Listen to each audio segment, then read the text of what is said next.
আসসালামু আলাইকুম ভিউয়ার্স, আমি যেগুলো থেকে নতুন একটা ভিডিও নিয়েছি। তো আজকের ভিডিওটা পুরো একদম মানে একটা অন্যরকম ভিডিও বলতে আমার কমেন্টে এবং ফোন কলে অনেকেই বলতেছে যে ভাই আপনার সকালটা কেমন কাটে। আসলে সকাল বলতে এক একজনের সকাল এক এক রকম। তো সকালবেলা যেহেতু ফজর নামাজটা পড়ে সেটা পরে এই গলি গোয়ালঘর বা আদার যে জিনিসগুলো থাকে দোকান আছে এদিকে যেহেতু সময় দেওয়া লাগে, তো প্রথমে আমি গোয়ালঘরে আসি। গোয়ালঘরে এসে সাইডে আপনার এই মশারিটা সুন্দর করে তোলা লাগে। মশারি তোলার জন্য আমার যে ইগুলো ছিল, মানে এখানে আমি যে কিছু অ্যাঙ্গেল ইউজ করছি, দেখাই দিছি যে মশারিটা তুলে সেটাও অ্যাঙ্গেলের সাথে জোগাড় রাখি।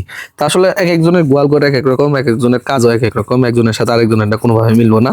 আর সর্বোপরি যে বিষয়টা হলো সারা রাত্রে মানে ফ্রিজিয়ান টাইপের গরুগুলা এগুলো যেখানে পায়খানা করে মানে যে গোবর পরে ওখানেই শুয়ে থাকে, ওখানে পাড়ায়, ওখানে খসে, যে কারণে এগুলোর ময়লার পরিমাণটা একটু বেশি হয়। আমি প্রত্যেক দিন সকালবেলা উঠে সেটা এবং রাত্রেও যদি উঠি ওইটাই ময়লাগুলো পরিষ্কার করে দেওয়া লাগে। কিন্তু দিলে কি হবে, এগুলো গোবর দিয়া এগুলো শরীর একবারে ভরে যায়। আর এটা মূলত প্রত্যেকটা খামারির জন্য মানে খুব বিরক্তিকর আমি বলবো না, কেননা যারা খামার করে, যারা এই পশুগুলোকে ভালোবাসে তাদের কাছে এটা কোনো বিষয় না। এই যে ইগুলো আছে এগুলো দেখা যারা নাক ছিটকায় আসলে তারা কোনোদিন খামার করে সফলতা অর্জন করতে পারবে না। কারণ গরুর গোবর শুধু গোবরে মানে সীমাবদ্ধ না, ফ্লোরে এগুলো অনেক সময় শরীরেও লাগে। আর এটা যদি কেউ একটু মানে কি বলে আমরা এঙ্গা মেঙ্গা করে আর কি, যদি এরকম করে তার দ্বারা আসলে এই খামার করা ইম্পসিবল। কারণ এটা গরুর সাথে থাকলে এরকম নিত্যদিনের কিছু ঘটনা এগুলো কিছু ঘটবে। তা আমি পরবর্তীতে পানি ছেড়ে দিই, পানি ছেড়ে দিয়ে আমার যে এইগুলো থাকে মানে যে খাবারের পাত্রগুলো এগুলো সুন্দর করে পরিষ্কার করি, পরিষ্কার করে পরবর্তীতে এগুলোতে পানি উঠাই। কারণ এটি না করলে, পরিষ্কার না করলে দিনেটা দিন ওখানে বিভিন্ন ধরনের মানে পোকামাকড় প্লাস ওইটা গ্যাস হওয়ার সম্ভাবনা বেশি থাকে, যে জন্য প্রতিদিনই আমার গোসল করার আগেই এই ইটা পরিষ্কার করে দিতে হয়। তার পরবর্তীতে আমি শুরু করি এই গোসল করানো, গরুর নিচের যে অবশিষ্ট গোবরগুলো থাকে টানার পরে এই গোবরগুলো পরিষ্কার করা, তারপরে গরুর পায়ে মানে খুরের ভিতরে যে গোবরগুলো থাকে এগুলো এবং শরীরে সুন্দরভাবে পানি দিয়ে ধুইলা এই গরুগুলোকে গোসল করানো হয়। আর এই গোসলটা আসলে একটা জরুরি বিষয়, কারণ শীতের ভিতরে আবার একটু দেরি করে আমি গোসল করাই, দুপুরের দিকে গোসল করাই।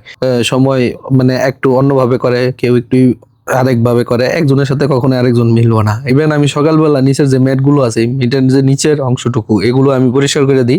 কারণ এটা আপনার গরুর জন্য মানে এটা কোনো ধরনের জীবাণু বহন, যদি পিছনে নিচে যদি কোনো ধরনের ময়লা আবর্জনা, অনেক সময় খড় কোটা এগুলো থাকে, গোবর থাকে এই ম্যাটের নিচে, তো এগুলো বিভিন্ন ধরনের রোগ জীবাণু বহন করলে করতে পারে। তাই আমি মূলত এগুলো আর কি ওরকম ভাবেই করি না।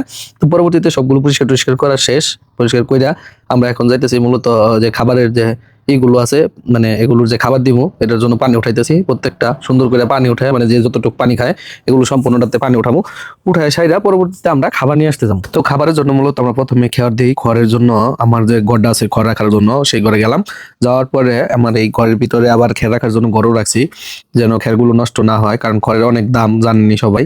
তো এই খড়গুলো এখন কাটার জন্য আমি উপর থেকে আগে খড় নামাই নিতেছি। তো আমার নামাই নিতে সময় আমার মনে ছিল না যে কারেন্ট নাই, আমি এটা দেখি নাই, মূলত না দেখাই আপনার খড় নামানো শুরু করছি। তা আমি যখন খড় স্টার্ট দিব তখন যা সেটা দেখি কারেন্ট নাই। তো কারেন্ট না থাকার কারণে আমি প্রথমে খড়টা না দিয়ে প্রথমত দানাদারের যে ইটা আছে দানাদারটা দিয়ে দিব। তো দানাদার নিয়ে আসার জন্য আমার ঘর আলাদা, যেখানে দানাদার খাদ্য রাখি। তো এই ঘরে আসে দেখি ঘরটা খুব অন্ধকার, তাই প্রথমে আগে জানালা খুলে দিলাম। জানালা খুললা সেটা পরবর্তীতে আমি দানাদার খাদ্যের যে বস্তা আছে বস্তা থেকে বালতি দিয়া খাবারগুলো নিতেছি। আর আপনারা জানেন যে আমি মাইপে মাইপে খাবার দিই মূলত, কারণ এতে অনেক সুবিধা। মাইপা দিলে আপনার গরুটা কখনো খাবারের যে আছে বিভিন্ন ধরনের মানে রেশন গুলো কখনো বেশি কখনো কম এই ধরনের হওয়ার সম্ভাবনা খুব কম থাকে, এবং গরুর খাদ্য হজমেও খুব সুন্দর হয়। তো আমি মাইপে মাইপে সবসময় খাবার দিই প্রত্যেকটা গরুরে। তো এই এখন খাবার টাবার দিয়ে দিছি মোটামুটি, ওরা খাইতে খাইতে কারেন্ট আসে বললে আমরা মোটামুটি করে ফেলাম। তো যখন কারেন্ট আসবো তখন আর কি খেরগুলো কাইটা সবগুলো খেয়ে দিয়ে দিব। মোটামুটি সকালের কাজ এখানেই শেষ। আর ছাগলের সেটের যে ইটা ওটা অন্য কোনো একটা ভিডিওতে দেখামুনি। আর এই পরিস্থিতি বলতে এভাবেই প্রত্যেকটা খামারের সকাল মানে অনেকেই এভাবেই করে। তো আমারটা আমি বলে দিলাম। সবাই ভালো থাকবেন, সুস্থ থাকবেন, দেখাবো অন্য কোনো ভিডিওতে। আসসালামু আলাইকুম।